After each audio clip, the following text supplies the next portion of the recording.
Good morning, boys and girls. Today we are going to continue our discussion about frequency. We know that we can represent frequency using a frequency table. However, I'm going to show you that we can represent frequency by using a dot plot.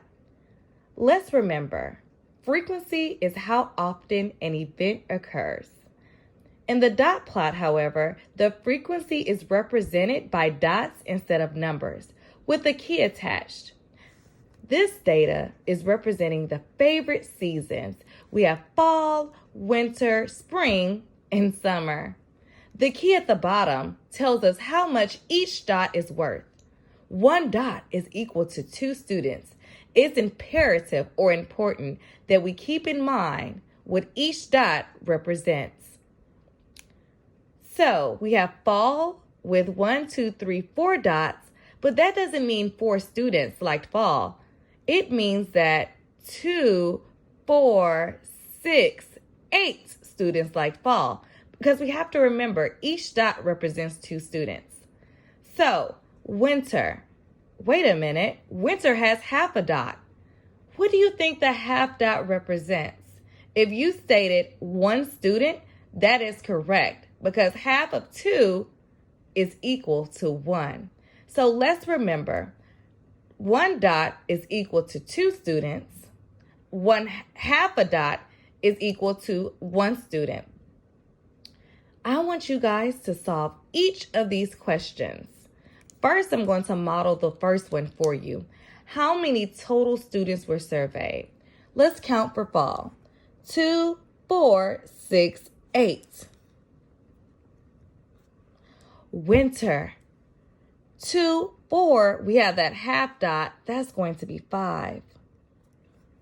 Spring, 2, 4, 6, 8 with a half dot, 9. Summer, 2, 4, 6.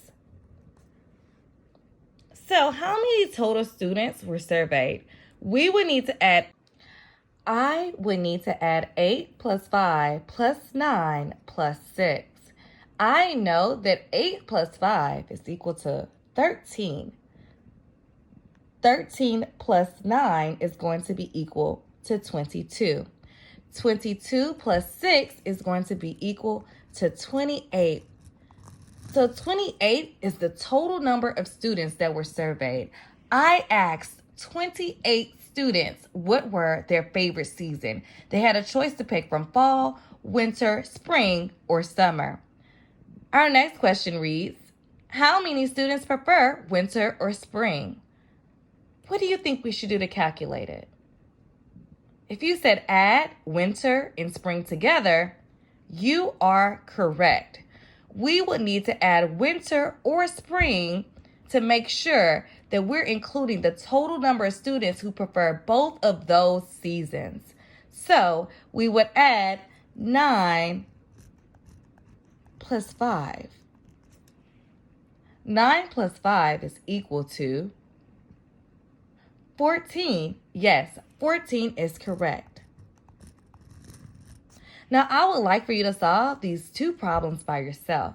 Keep in mind that number 3 is a multi-step problem, meaning that first we need to add winter and spring and subtract summer. Number 4, I would love to see what you guys come up with. Have fun using these dot plots. Until we meet again, I'll talk to you later.